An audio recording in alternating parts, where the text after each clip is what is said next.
সম্মানিত 10 দিন, সম্মানিত 10 রাত, গুরুত্বপূর্ণ 10 দিন, গুরুত্বপূর্ণ 10 রাত, দুই ঈদের পূর্ববর্তী সময়। সুবহানাল্লাহ বলবেন না? সম্মানিত 10 রাত ঈদ উল ফিতরের পূর্বে, সম্মানিত 10 দিন ঈদ উল আজহার পূর্বের। তার মানে এর মানে বোঝা যায় এই সময়ের ইবাদতের পরে আল্লাহ তাআলা মহা পুরস্কার দিবেন, মহা পুরস্কার বাজেট করে দিয়েছেন। রাসূল সাল্লাল্লাহু আলাইহি সাল্লাম এবং সাহাবায়ে কেরাম রমজানের শেষ 10 রাতে যেমন ইবাদতের পরিমাণ বাড়িয়ে দিতেন, তেমনি করে জিলহজ মাসের প্রথম 10 দিন, জিলহজ মাসের চাঁদ ওঠার পর থেকে প্রথম 10 দিন ইবাদতের পরিমাণ বাড়িয়ে দিতেন। এই 10 দিনের মর্যাদা বর্ণনা করতে গিয়ে আল্লাহ তাআলা বলেন, ওয়াল ফাজরি, শপথ ভোরবেলার, শপথ সকালবেলার, ওয়ালায়ালিন আশরি, সফল ওই 10 রাতের। কোন 10 রাতের? ওয়াশফাই ওয়াল ওয়াতরি, যে 10 রাতের পরে রয়েছে শপথ জোড় এবং বিজোড়ের, যে 10 রাতের পরে রয়েছে জোড় এবং বিজোড়ের হিসাব। ওয়াল্লাইলি ইযা ইয়াসরি, শপথ রাতের যখন তা বিদায় নেয়, যখন তা গত হয়ে যায়। আল্লাহ প্রথমে বলেছেন ফজরের শপথ। ফজরের শপথ কেন করেছেন? ফজরের পরেই দিন শুরু হয়। ওয়ালায়ালিন আশরি, শপথ ওই 10 রাতের, যেই 10 রাতের পরে জোড় এবং বিজয়ের হিসাব রয়েছে। কোন জোড় কোন বিজয়ের হিসাব রয়েছে?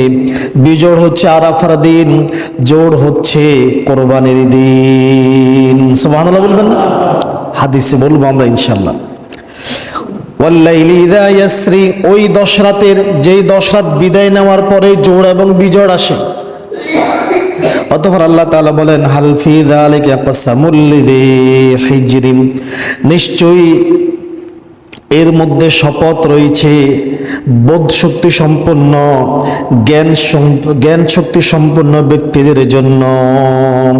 এই 10 দিনে শিক্ষা রয়েছে, এই 10 দিনে নিদর্শন রয়েছে, এই 10 দিনে শপথ রয়েছে কাদের জন্য? যারা বিবেক খরচ করে, যাদের বুদ্ধি রয়েছে তারা। আব্দুল্লাহ ইবনে আব্বাস, কাতাদা, মুজাহিদ রাহিমাহুল্লাহ সহ করে অসংখ্য সাহাবী তাবি বলেছেন, আয়াতে 10 বলতে জিলহজ মাসের প্রথম 10 দিনকে বোঝানো হয়েছে। রাসূলুল্লাহ সাল্লাল্লাহু আলাইহি ওয়াসাল্লামও এই আয়াতগুলোর ব্যাখ্যায় আল্লাহ নবী বলেছেন, মুসনাদে আহমদের হাদিস, জাবির ইবনে আব্দুল্লাহ রাদিয়াল্লাহু তাআলা আনহু বলেন, আল্লাহর নবী সাল্লাল্লাহু আলাইহি ওয়াসাল্লাম সূরা ফজরের প্রথম 5 আয়াতের ব্যাখ্যায় বলেন, নিশ্চয়ই 10 হচ্ছে কোরবানির মাসের 10 দিন, 10 হচ্ছে কোরবানির মাসের 10 দিন, আর বিজোড় হচ্ছে আরাফার দিন, আর জোড় হচ্ছে কোরবানির দিন। আল্লাহু আকবার। আল্লাহ নবী বলে দিচ্ছেন, আল্লাহ যে 10-এর কথা বলেছেন, এই 10 মানে হচ্ছে জিলহজ মাসের প্রথম 10 দিন, বিজোড় হচ্ছে আরাফার দিন। আরাফার ময়দানে হাজী সাহেবরা কোন দিন উপস্থিত হয়? 9 জিলহজ, আরাফার দিন। জোড় হচ্ছে কোরবানির দিন, কারণ কোরবানি হচ্ছে 10 দিন, 10ম দিন। ইমাম কুরতুবী রাহিমাহুল্লাহ বলেন, হাদিস থেকে বোঝা গেল জিলহজ মাসের প্রথম 10 দিন হচ্ছে আল্লাহর নিকট সর্বোত্তম 10 দিন। এই জন্যই এই দিনগুলির আমলও আল্লাহর নিকট সবচাইতে দামি এবং মূল্যবান। হযরত আব্দুল্লাহ ইবনে আব্বাস রাদিয়াল্লাহু তাআলা আনহু বলেন, আনিন নবী সাল্লাল্লাহু আলাইহি ওয়াসাল্লাম আন্নাহু ক্বালা, আব্দুল্লাহ ইবনে আব্বাস বলেন, আল্লাহর নবী সাল্লাল্লাহু আলাইহি ওয়াসাল্লাম বলেছেন, মাল আমালু ফি আইয়ামিন আফদালু মিনহা ফি হাযিহি, জিলহজ মাসের 10 দিনের আমল, জিলহজ মাসের 10 দিনের আমলের তুলনায় জিলহজ মাসের 10 দিনের আমলের চেয়ে অন্য কোনো দিনের আমল আল্লাহর নিকট এত প্রিয় নয়, এত প্রিয় হতে পারে না। এই জিলহজ মাস, নফল নামাজ পড়ো, তাকবীর করো, তাসবিহ করো, ইস্তেগফার করো, যা যা আমল করো, হজ সম্পাদন করো, আরাফার রোজা রাখো, কোরবানি করো, আল্লাহর নিকট এই 10 দিনের আমলের চেয়ে অন্য কোনো আমল এত প্রিয় নয়। অতঃপর সাহাবায়ে কেরাম জিজ্ঞাসা করলেন, ক্বালু ইয়া রাসূলুল্লাহ, হে আল্লাহ রাসূল, ওয়ালাল জিহাদু, জিহাদও কি, আল্লাহর রাস্তায় জিহাদও কি এই দিনের আমলগুলির সমতুল্য নয়? আল্লাহ নবী সাল্লাল্লাহু আলাইহি ওয়াসাল্লাম বললেন, ক্বালা ওয়ালাল জিহাদ, জিহাদও এই 10 দিনের আমলের সমতুল্য নয়। আল্লাহু আকবার। জিহাদও এই 10 দিনের আমলের সমতুল্য নয়, কারণ এই 10 দিন হজ রয়েছে, এই 10 দিন কোরবানি রয়েছে, আরাফার দিবস রয়েছে। অতঃপর আল্লাহ নবী বলেন, ইল্লা রাজুলুন, কিন্তু ওই ব্যক্তির কথা আলাদা। কোন ব্যক্তি? খরাজা ইউখাতিরু বিনাফসিহি ওয়া মালিহি, যে ব্যক্তি জিহাদের ময়দানে তার জীবন এবং মাল নিয়ে বের হয়ে গেছে। যেই ব্যক্তি জিহাদের ময়দানে জীবন এবং মাল নিয়ে বের হয়ে গেছে, ফালাম ইয়ারজিআ বিশাইইন, কিন্তু কিছুই নিয়ে আর ফিরে আসে নাই, অর্থাৎ শাহাদাত বরণ করেছে, তার ব্যাপার হচ্ছে আলাদা, তার মর্যাদা আলাদা। আল্লাহ নবী সাল্লাল্লাহু আলাইহি সাল্লাম জিলহজ মাসের 10 দিনের গুরুত্ব বোঝাতে গিয়ে বলেছেন, এই 10 দিনের আমল অন্য দিনগুলোর আমলের চাইতে আল্লাহর নিকট অনেক প্রিয়। সাহাবায়ে কেরাম জিজ্ঞাসা করলেন, ইয়া রাসূলুল্লাহ, তাহলে জিহাদের কি হবে? আল্লাহ নবী বলেছেন, জিহাদও এই আমলগুলোর সমতুল্য নয়। তাহলে ওই ব্যক্তি জিহাদ, ওই ব্যক্তির আমল এই 10 দিনের আমল অতিক্রম করতে পারবে কোন ব্যক্তি? যে ব্যক্তি জিহাদের মাঠে তার মাল নিয়ে গেছেন, জীবন নিয়ে গিয়েছেন, কিন্তু কিছুই নিয়ে ফেরত আসতে পারে নাই, শাহাদাত বরণ করেছে। এই 10 দিন সমূহে সংঘটিত কতিপয় ঘটনা এবং আমল থেকে মুমিন, মুত্তাকি এবং জ্ঞানীদের জন্য রয়েছে অনেক নিদর্শন এবং শিক্ষা। জিলহজের প্রথম 10 দিনের গুরুত্ব বোঝানোর জন্য হযরত আব্দুল্লাহ ইবনে ওমর, আব্দুল্লাহ ইবনে আব্বাস, আবু হুরায়রা, আব্দুল্লাহ ইবনে মাসউদ সহকারে কতিপয় সাহাবী জিলহজ মাসের প্রথম দিন থেকে তাকবীর বলা শুরু করতেন। বাজারে যেতেন, সেখানে গিয়ে তাকবীর বলতেন, আল্লাহু আকবার কাবীরা আলহামদুলিল্লাহি কাসীরা ওয়া সুবহানাল্লাহি বুকরাতান ওয়া আসীলা। চলাফেরা করতেন, রাস্তাঘাটে চলাফেরা করতেন। ওনাদের উদ্দেশ্য ছিল সবাইকে জানান দেওয়া, জিলহজ মাস এসে গেছে, তোমরা জিলহজ মাসের প্রস্তুতি গ্রহণ করো। আল্লাহু আকবার, আল্লাহু আকবার, লা ইলাহা ইল্লাল্লাহু, আল্লাহু আকবার, আল্লাহু আকবার, ওয়ালিল্লাহিল হামদ। এইভাবে তাকবীর বলে বলে বলে বলে জিলহজ মাস সম্পর্কে মানুষদেরকে সতর্ক করতেন। এখন জিলহজ মাসের প্রথম 10 দিনের গুরুত্ব বুঝলাম, তো হুজুর আমরা এই 10 দিনে কি কি আমল করতে পারি? রমজানের শেষ 10 রাত্রি তো আমরা পাই, তো এই রমজানের শেষ 10 রাত্রি তো আমরা আমল করি, কি কি আমল করি জানি, কিন্তু জিলহজ মাসের প্রথম 10 দিন আমরা কি কি আমল করতে পারি? আমাদের জন্য খুবই দুর্ভাগ্যজনক, হতাশার বিষয় হচ্ছে আমরা রমজানের শেষ 10 রাত্রে, গুরুত্বপূর্ণ রাত না, আমরা এই 10 রাত্রি কাটাই শপিং করে। কি করে কাটাই? শপিং করে। আর জিলহজ মাসের প্রথম 10 দিন কাটাই গরু বাজার, গরু বাজার। ঠিক না? আমলের কোনো দেখা সাক্ষাৎ নাই। আয় হায়, এই 10 দিনের প্রথম আমল হচ্ছে পূর্ববর্তী পাপের জন্য আল্লাহর নিকট তাওবা ইস্তেগফার করা। আল্লাহর নিকট তাওবা ইস্তেগফার করা, পরবর্তী সময়ে আর পাপে ফিরে যাব না এই মর্মে আল্লাহর সামনে ওয়াদা করা। আল্লাহ তাআলা বলতেছেন, ইয়া আইয়ুহাল্লাযীনা আমানু, হে ঈমানদারগণ, তুবু ইলাল্লাহ, তোমরা আল্লাহর দিকে ফিরে আসো। আল্লাহর দিকে কি করো? আল্লাহর দিকে, আল্লাহর কাছে শুধু ক্ষমা চাও এই কথাই বলে নাই, কি বলছি? তোমরা আল্লাহর কাছে ফিরে আসো। তুবু, ফিরে আসো। কিভাবে ফিরে আসবা? পাপ সহকারে ফিরে আসা যায়? পাপ সহকারে কি ফিরে আসা যায়? যায় না। একটা ছেলে নেশা করেছে, মদের বোতল নিয়ে কি বাপের বাড়িতে বাপের সামনে আবার ফেরত আসা যায়? নাকি মদের বোতল নেশা করে নেশা ফেলে দিয়ে আবার বাপের পরিবারে ফেরত আসবে? আল্লাহ তাআলা বলতেছেন, তোমরা ফিরে আসো, তুবু ইলাল্লাহ, তোমরা আল্লাহর দিকে ফিরে আসো, তাওবাতান নাসুহা, খালেসভাবে তওবা করে ইস্তেগফার করে আল্লাহর দিকে ফিরে আসো। এই 10 দিনের প্রথম কাজ হচ্ছে বেশি বেশি তওবা ইস্তেগফার করা। এই 10 দিনের কাজ হচ্ছে ফরজ নামাজ তো আদায় করবই, গরু বাজার গরু কিনতে গিয়া, কোরবানি একটা ওয়াজিব বা কারো কারো মধ্যে সুন্নতে মুআক্কাদার একটা বিধান পালন করতে গিয়া আমরা অধিকাংশই কোরবানি দাতা জোহর আসরের গলায় ছুরি চালাই দিছি। গরুর গলায় ছুরি দেওয়ার আগেই আমরা জোহর আসরের গলায় ছুরি দিয়ে দিই না। এই 10 দিন ফরজ সালাতের পাশাপাশি নফল সালাত পরিমাণ বাড়িয়ে দিতে হবে। জোহরের নামাজ আদায় করেছেন, পরবর্তীতে 2 রাকাত নফল নামাজ আদায় করেন। ফজর একটু আগে এসেছেন, সুন্নতের আগে 2 রাকাত নফল নামাজ পড়েন, তাহাজ্জুদের নিয়তেই পড়েন, আল্লাহ তাআলা কবুল করবে। এরপরে ফজরে 2 রাকাত সুন্নত পড়েন, ফরজ পড়েন।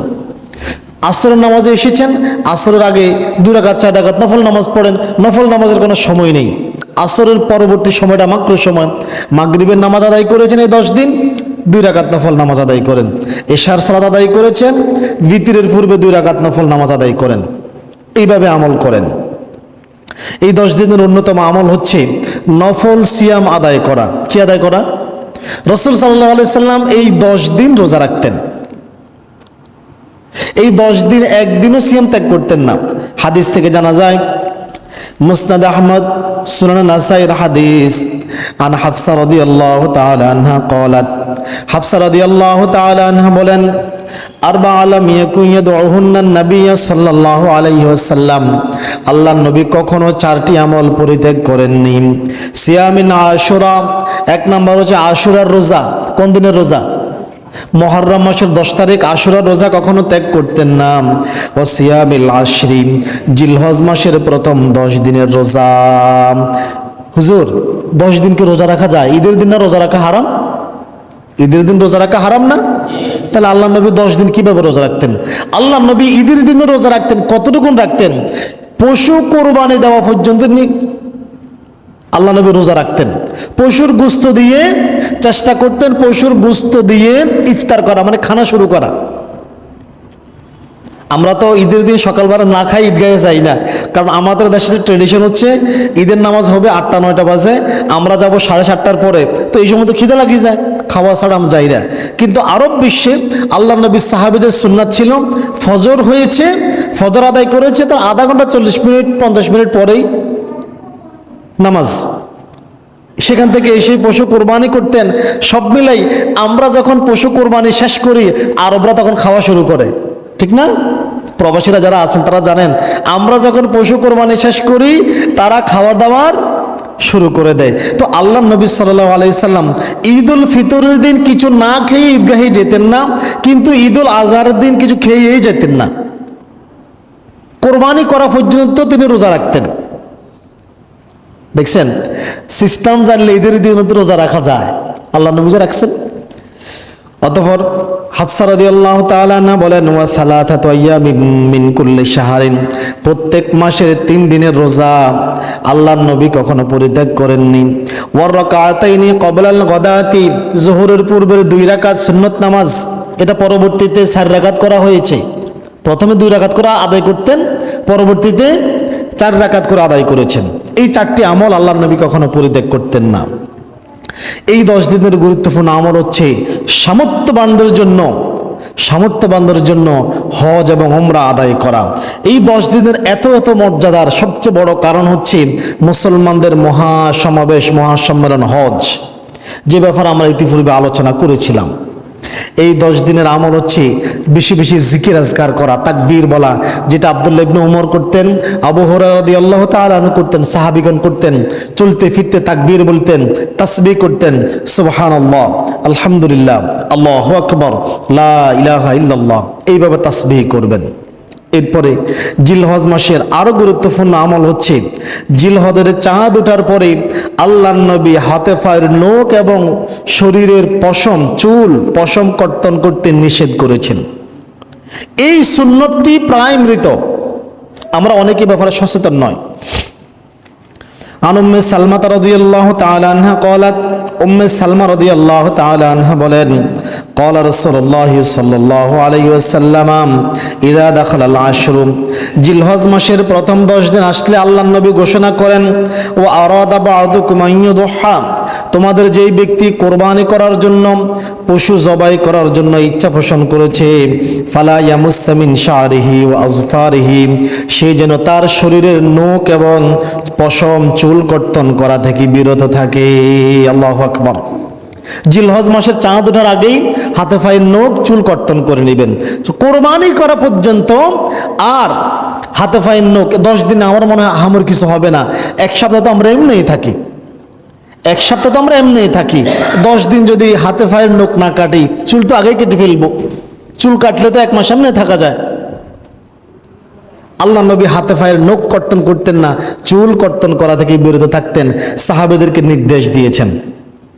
কোরবানি দিতে অক্ষম ব্যক্তিরাও যদি এই আমলটি করে, আল্লাহ নবী বলেছেন তারাও পরিপূর্ণ নেকি প্রাপ্ত হবে। সুবহানাল্লাহ। যারা কোরবানি করবে না, কোরবানির সামর্থ্য নাই, আল্লাহ নবী বলেছেন তারাও যদি এই আমলটি করে, হাতে পায়ে নখ কর্তন না করে, চুল কর্তন না করে, তাহলে তারাও পরিপূর্ণরূপে নেকি প্রাপ্ত হবে ইনশাআল্লাহ। ইমাম কুরতুবী, ইমাম নবী রাহিমাহুল্লাহ বলেন, এই আমলটির তাৎপর্য হলো অকর্তৃত পরিপূর্ণ দেহ নিয়ে একটা পশু কোরবানির সাথে সাথে নিজের দেহের একটা অংশ কোরবানি দিয়ে জানান দেওয়া, হে রব, আমরা ইসমাইল আলাইহিস সালাম যেমনি করে নিজেকে কোরবানি দেওয়ার জন্য প্রস্তুত ছিল তোমার রাস্তায়, আমরাও নিজেদেরকে যে কোনো সময় কোরবানি দেওয়ার জন্য প্রস্তুত আছি। আমরা মুনাফিক নই, আমরা মুমিন। এটা হচ্ছে এই আমলের তাৎপর্য, গুরুত্বপূর্ণ আমল। আজকে জিলকদ মাসের 20 তারিখ, আরো 10 দিন আছে। আগামী সপ্তাহে শুক্রবারে যদি ইনশাল্লাহ শুক্রবারে বা শুক্রবারের আগে চুল কর্তন করে ফেলেন, সময় রোববার পর্যন্ত বা শনিবার পর্যন্ত থাকবে, এর আগে যদি হাতে পায়ের নখ চুল কর্তন করে ফেলেন, ইনশাল্লাহ বাকি 10 দিন কর্তন না করলে আহামরি ক্ষতি আমাদের হবে না। এই আমলটা করার চেষ্টা করবেন। এটা এখনই বলে দিলাম, কেন সামনেই চাঁদ ওঠার পরে বলে তো লাভ হলো না, আগেই বলে দিলাম। অতঃপর এই 10 দিনের আরও একটি গুরুত্বপূর্ণ আমল হচ্ছে ওই যে আল্লাহ তাআলা বলেছেন ওয়াশফা'i ওয়াল ওয়াতরি, শপথ, জোড় এবং বিজোড়ের। তো বিজোড় আমল হচ্ছে হজ আদায়কারী ব্যতীত অন্যদের জন্য আরাফার দিন সিয়াম রাখা। যারা হজ্জের বাহিরে থাকবে, হারাম এলাকার বাহিরে থাকবে, হজ করবে না, তাদের জন্য জিলহজ মাসে আরাফার দিনের সিয়াম আদায় করা, রোজা আদায় করা। আরাফার দিবসের সিয়াম সম্পর্কে আল্লাহর নবী বলেন, আন আবি কাতাদা রাদিয়াল্লাহু তাআলা আনহু قال قال رسول الله صلى الله عليه وسلم صيام يوم عرفه। আল্লাহর নবী আরাফার দিবসের সিয়াম সম্পর্কে বলেন, হাতাসিব আলাল্লাহি আন ইউকাফফিরা সানাতাল্লাতী ক্বাবলাহু ওয়াস সানাতাল্লাতী বা'দাহু। আমি আশা করি আরাফার দিবসের একটি রোজা বিগত 1 বছর অর্থাৎ পূর্বের 1 বছর এবং পরবর্তী 1 বছরের আমলের কাফফারা, পাপের কাফফারা হয়ে যাবে। আল্লাহু আকবার। একটা রোজা রাখবেন আর একটা রোজা পূর্ববর্তী 1 বছর, পরবর্তী 1 বছরের গুনাহের কাফফারা হয়ে যাবে। সুবহানাল্লাহ। আগে যা করেছেন, যে পাপ এখন করেন নাই, পাপ করার আগেই, ঋণ করার আগেই, অর্থাৎ ব্যাপারটা এমন হয়ে গেল বিগত 1 বছরের ঋণ, বিগত 1 বছরের ঋণ মাফ করে দেওয়া হয়েছে। আগামী 1 বছর যে ঋণ করব, এই ঋণগুলো পরিশোধের ব্যবস্থা আছে। সুবহানাল্লাহ বলবেন না? আরাফার দিবসের সিয়াম আদায় করবেন। হাদিসে আরাফার দিবস বলেছে, 9 জিলহজ কিন্তু বলেনি। আর আরাফার মাঠ পৃথিবীতে একটাই রয়েছে। কয়টা রয়েছে? সব দেশে কি আরাফার মাঠ আছে? পৃথিবীতে আরাফার মাঠ একটাই রয়েছে। আরাফার দিনে সিয়াম রাখা উত্তম। যদিও কেউ কেউ মনে করে যেদিন সৌদি আরব আরাফা সেদিন আমাদের 8 জিলহজ। আল্লাহ নবী হাদিসে মাসের তারিখের কথা বলেন নাই, আরাফার দিবস বলেছেন। আরাফার দিবসে রোজা রাখাটাই উত্তম। তাছাড়া আল্লাহ নবী তো প্রথম 10 দিন পুরোটাই রোজা রাখতেন। তো প্রথম 10 দিন পুরোটাই রোজা রাখলে তো আপনি আরাফা দিবস সহকারে রোজা রাখলেন। এবার 8 জিলহজ হোক আর 9 জিলহজ হোক, আপনার অসুবিধা আছে? কারো সংশয় থাকলে 2টা রোজা রাখেন, অসুবিধা কি? 2টা রোজা রাখতে পারেন। আরাফার দিনও রাখেন, পরবর্তী বাংলাদেশে 9 জিলহজ রাখেন। তবে অধিকাংশ উলামায়ে কেরাম বলেছেন আরাফার দিন বলতে আরাফার দিনকেই, যেদিন আরাফার মাঠ সংগঠিত হয় ওই দিনের কথাই বুঝিয়েছেন। কারণ পৃথিবীতে আর কোথাও আরাফার মাঠ নাই। তারিখ সব দেশে পরিবর্তন হয়। এই আমলগুলি করার চেষ্টা করবেন। জিলহজ মাসের প্রথম 10 দিনের গুরুত্বপূর্ণ আমল হচ্ছে কোরবানি করা। কি করা? আমরা এখন থেকে কোরবানির বিষয়ে সুদীর্ঘ আলোচনা করব ইনশাআল্লাহুল আজিজ। আগামী কোরবানির আগে আমরা আরো 2টি জুমা পাবো। এই 2 জুমা ইনশাআল্লাহ কোরবানির উপর আলোচনা হবে। কোরবানি কাকে বলা হয়? জিলহজ মাসের প্রথম 10 দিনের গুরুত্বপূর্ণ আমল, 10 তারিখে উন্নত আমল হচ্ছে আল্লাহর নামে, আল্লাহর সন্তুষ্টির জন্য কোরবানি করা। আল কোরবান শব্দের অর্থ হচ্ছে নৈকট্য অর্জন করা, সন্তুষ্ট করা। কাকে সন্তুষ্ট করা? কার নৈকট্য অর্জন করা? আল্লাহর। কোরবানি ওই মাধ্যমকে বলা হয় ঈদুল আজহার দিন আল্লাহর সন্তুষ্টির জন্য, সন্তুষ্টি লাভের আশায় শারঈ পদ্ধতিতে যেই সকল পশু হালাল কোরবানির জন্য নির্ধারণ করা হয়েছে, ওই সকল পশু জবে করার নাম হচ্ছে কোরবানি। যদিও পরবর্তীতে আরো 2-3 দিন কোরবানি করা যায়। হাদিসে ইয়াউমুল আযহা অর্থ জবেহ করার দিন। কিসের দিন? জবেহ করার দিন। কোরবানির দীর্ঘ ইতিহাস রয়েছে, আমরা ইতিহাস সম্পর্কে আগামী জুমা আলোচনা করব। কোরবানির উদ্দেশ্য কি? উদ্দেশ্য কোরবানি করবেন কি উদ্দেশ্যে? কোরবানির মূল উদ্দেশ্য হলো আল্লাহর সন্তুষ্টি অর্জন করা। কি অর্জন করা? কথা বলে না, কি অর্জন করা? এই যে আপনাদের বাজারে প্রতি সপ্তাহে আমার মনে হয় 2-3টা গরু জবাই হয় না? গরু জবাই হওয়ার পর 10টার পরে গেলে আর গোস্ত নাই, আছে? তার মানে বোঝা গেল এই গ্রামের উনকোটের মানুষ গোস্ত খায় না? আমি তো সাক্ষী আছি, আমি সাক্ষী আছি না? আমি তো আপনাদের ঘরে খাবার খাই নাকি? তাহলে আমি সাক্ষী আছি উনকোটের মানুষ গোস্ত খায়। যেই গ্রামের মানুষ প্রতি সপ্তাহে 3-4টা গরু হজম করতে পারে, তার মানে তারা সারা বছর গোস্ত খায়। তাহলে কোরবানি গোস্ত খাওয়ার উদ্দেশ্য নয়, কিসের উদ্দেশ্যে? আমার মনে হচ্ছে এখন বাংলাদেশে এমন কোনো পরিবার পাওয়া যাবে না যে সপ্তাহে বা মাসে একবার গোস্ত খায় নাই। সেটা মুরগির গোস্ত হোক, গরুর গোস্ত হোক, হাঁসের গোস্ত হোক, যে কোনো গোস্ত হোক, খায় নাই। আমার মানে এমন পাওয়া খুব কঠিন হবে। সবাই খায়, হয়তো দাওয়াতে কোনো না কোনোভাবে খাবার হচ্ছে। কোরবানি আল্লাহ তাআলার পক্ষ থেকে আমাদের জন্য বিশেষ পরীক্ষা এবং বিশেষ অনুগ্রহ, দয়া, আল্লাহর নিদর্শন। এই শক্তিশালী পশুগুলি, ওটের মতো শক্তিশালী পশুগুলি, গরুর মতো শক্তিশালী পশুগুলি আল্লাহ তাআলার অনুগ্রহ এবং আদেশেই মানুষের মতো দুর্বলদের আনুগত হয়েছে। আমাদের মতো দুর্বলরা পিছন থেকে গরু যদি লাথি একটা দেয় তো 3 মাস বিছনায় শুয়ে থাকা লাগে। কথা বলেন ঠিক না? গরু যদি ফাঁড়া একটা দেয়, ফ্যাটের উপরে ফাঁড়া একটা দেয়, ফ্যাটের ভিতরে নাড়ি বুড়ি সব বেরোয় আসবে। এই শক্তিশালী প্রাণীগুলিকে আল্লাহ তাআলা মানুষের বশীভূত করে দিয়েছেন, আনুগত্য করে দিয়েছেন। আর এইগুলির ভিতরেই আল্লাহ তাআলা আবার মানুষের জন্য রিজিকের ব্যবস্থা করে দিয়েছেন। আল্লাহু আকবার। আল্লাহ পশুর রক্ত, গোস্ত কিছুই চায় না। আল্লাহ কোনো কিছু চাইছে? এত বছর তো আপনারা কোরবানি করতেছেন, কখনো জিবরাইল আলাইহিস সালাম বা কোনো ফেরেশতা আসি একটা বল নিয়ে আসি, একটা প্যাকেট নিয়ে আসি, বলছে এই আল্লাহ 5 কেজি করে গোস্ত চাইছে দেন, বলছে নাকি? কথা কেউ দিছেন আপনারা? আল্লাহকে দিছেন? ফেরেশতা আসে নাই। তাহলে আল্লাহ দেখবে বান্দার নিয়ত, বান্দার তাকওয়া, বান্দা কি উদ্দেশ্যে কোরবানি করতেছে, আল্লাহ তাআলা সেটাই দেখবে। জাহিলি যুগে দেবদেবীর নামে, সূর্য এবং চন্দ্রের নামে কোরবানি করা হতো, পশু জবাই করা হতো। আর এই জবাইকৃত পশুর কিছু গোস্ত এবং রক্ত দেবদেবীর মাথার উপর রাখতো। কথা রাখতো? এখনো রাখে কিনা? রাখে না? রাখে না? রাখে না? আমাদের দেশের হিন্দু ভাইয়েরা, ভারতের হিন্দুরা রাখে না? এত আবার রাখে না বলে বুঝে না ধর্ম কারা বলে, এটাও বোঝে না। আমার সাথে অপর ধর্মের কি পার্থক্য এটাই বোঝে না, এটাই বোঝে না। ওই মসজিদের পাশে হিন্দু বাড়ি, মুসলমান বাড়ি, তো ইমাম সাহেব প্রতিদিন নামাজ পড়ায়, সামি রুকু থেকে ওঠার সময় কি বলে? সামি আল্লাহু লিমান হামিদা, সামি আল্লাহু লিমান হামিদা। তো হিন্দু বেটা মুসলিম প্রতিবেশীকে জিজ্ঞাসা করে, ভাই এই বিগত 8-10 বছর আপনাদের ইমাম সাহেব একটা মেয়ের জন্য দোয়া করে হামিদা, ভাই মেয়েটা কেউ? ইমাম সাহেবের মেয়ে নেই কোনো। মুসলমান মুসল্লি বলে, ভাই আমিও গত 8-10 বছর ইমামের পিছনে নামাজ পড়ি, এই মেয়েকে কি আমি নিজেও চিনি না, হামিদা মেয়েটাকে আমি নিজেও চিনি না। সে যে মুসলমান সে এটাও বোঝে না। কথা কি বুঝে আসছে? ধর্ম বুঝেন? আপনার সাথে খ্রিস্টানের কি পার্থক্য, ইহুদের কি পার্থক্য, হিন্দুদের কি পার্থক্য? যদি পার্থক্য নির্ণয় করতে না পারেন তাহলে আগে পরে আপনি খ্রিস্টান হয়ে যাবেন, আপনি বুঝতেও পারবেন আপনি খ্রিস্টান হয়ে গেছেন। আপনি ইহুদি হয়ে যাবেন, বুঝতেই পারবেন আপনি ইহুদি হয়ে আছেন। কারণ এই যে আমাদের ছেলেফেলেরা এখন দেখেন না, তাদের পোশাকের স্টাইল, চলার স্টাইল, তাদের কথাবার্তা বলার স্টাইল, পিতামাতা এখন শাসন করতে পারে না, মাঝে মধ্যে পিতামাতারে উল্টে ফেরত ধরে না। সামাজিক কোনো কাজ কারবারে যুবকদেরকে পাওয়া যায় না। এরা মনে হয় বিনগ্রহী প্রাণী, এলিয়েন।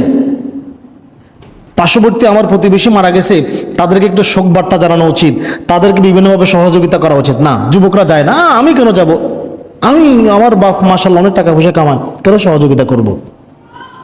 কি একটা রীতিনীতি, খ্রিস্টান রীতিনীতি, পশ্চিমা রীতিনীতি ঢুকে গেছে। পশ্চিমা দেশে নাকি পিতামাতা ছেলেকে মানে ছেলে মেয়েকে শাসন করতে পারে না, শাসন করলে পুলিশের ফোন দেয়, আছে না? আমাদের দেশে শুরু হয়েছে। আপনার সন্তান কখন যে খ্রিস্টান হয়ে যাচ্ছে, ইহুদি হয়ে যাচ্ছে, হিন্দু হয়ে যাচ্ছে, কিছুদিন পর পর দেখেন না মিডিয়াতে এখন আসে, হিন্দু ছেলেদের ফাঁদে পড়ে পড়ে অসংখ্য মুসলিম মেয়েরা এখন গর্ভবতী। লজ্জা আমাদের জন্য, এরা বুঝেই না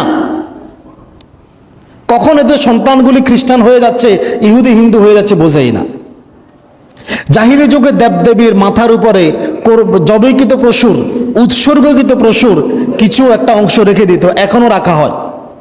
এখনো আমাদের দেশে আমরা হিন্দুদেরকে দেখি, তারা তাদের ধর্ম পালন করে, আমরা তাদেরকে নিন্দা করি না, কিন্তু আমাদের ধর্ম এটাকে সমর্থন করে না।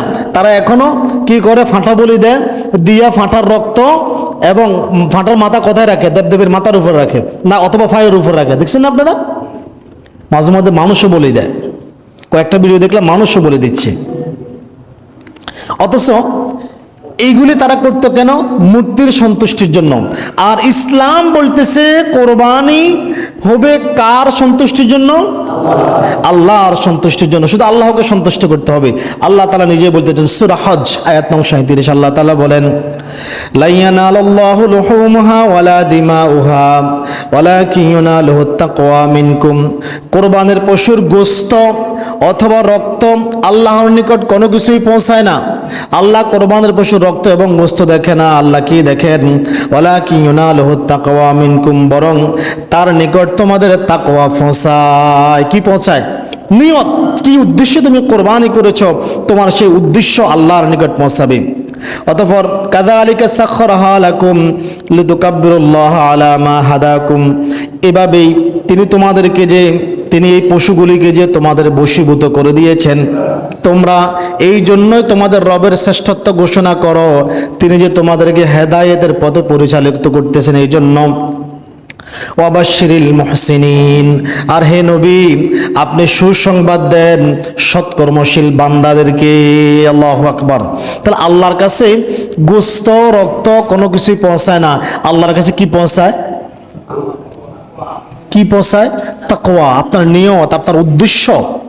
কোরবানের পশু জবাই করার সময় অনেক গৃহস্থ মাশাআল্লাহ এইদিকে তো আমরা সবাই সাব হয়ে গেছি, নিজের কোরবানের পশু জবাই করে নিজে ঘরে দোতলার উপর বসে থাকে, ভয় লাগে। এরা মুমিন, এদের দিয়ে কিছু হবে? ইহুদি খ্রিস্টানরা তো এটাই চায়, তোমরা ভয়ে দরজা বন্ধ করে বসে থাকো। তোমরা ইসমাঈল আলাইহিস সালামের আদর্শ নিতে পারো নাই। নিজের কোরবানের পশু নিজে থাকবেন, নিজের সামনে জবাই করা হবে, আর রক্ত দেখবেন, আল্লাহকে বলবেন, আল্লাহ আমি আপনার সন্তুষ্টির জন্যই এই পশুর রক্ত ঝরিয়েছি, যদি আল্লাহ আপনি আদেশ না দিতেন আমি এই পশুর রক্ত ঝরাতাম না। নিজের পশু জবাইয়ের সময় নিজেই থাকবেন। কোরবানিতে আল্লাহ খুশি হন তাকওয়া এবং নিয়তে। পশু মোটা তাজা হলেই আল্লাহ তাআলাকে সন্তুষ্ট করা যাবে না। মনে মনে এটাই নিয়ত রাখবেন, আল্লাহ আমি তোমার জন্য কোরবানি করতেছি। আল্লাহ নিজেও শিক্ষা দিয়েছেন সূরা আনআম আয়াত নং 162, কুল ইন্না সালাতি ওয়া নুসুকি ওয়া মাহইয়ায়া ওয়া মামাতি লিল্লাহি রাব্বিল আলামিন। হে নবী আপনি বলুন, আমার সালাত, আমার কোরবানি, আমার জীবন, আমার মৃত্যু সব কিছুই জগৎ সমূহের প্রতিপালক আল্লাহর জন্য। বলেন, আপনি ঘোষণা করেন, এটা আমাদের জন্য হতো। আমাদের নামাজ কার জন্য হবে? কার জন্য হবে? আমাদের কোরবানি কার জন্য হবে? জীবনে যদি একটা সিজদা করি, একটা সিজদা পাওয়ার মালিক কে? আল্লাহ। আমার জীবনটা কে দিয়েছেন? তো আল্লাহ যদি জীবন দিয়েছেন, এটা জীবনটা কার জন্য? জীবনটা আল্লাহর জন্য না? কথা বলেন না, জীবনটা আল্লাহর জন্য না? আমাদের আবার মৃত্যুটা হবে কার জন্য? আল্লাহর জন্য। বিশ্বজগতের প্রতিপালক, জগৎ সমূহের প্রতিপালক আল্লাহ তাআলার জন্য। কোরবানি অন্তরের সংকীর্ণতা, পাপ কৃপণতা পশুত্বকে দূর করে নফসকে পবিত্র করে। ইনশাল্লাহ কোরবানির ব্যাপারে আরও 2 জুমা দীর্ঘ আলোচনা হবে। আল্লাহ তাআলা আমাকে এবং আপনাদেরকে বলার এবং শোনার, আমল করার তৌফিক দান করুক। বিশেষ করে জিলহজ মাসের প্রথম 10 দিনের আমলের প্রস্তুতি নেওয়ার তৌফিক দান করুক। সকলে বলি আমিন।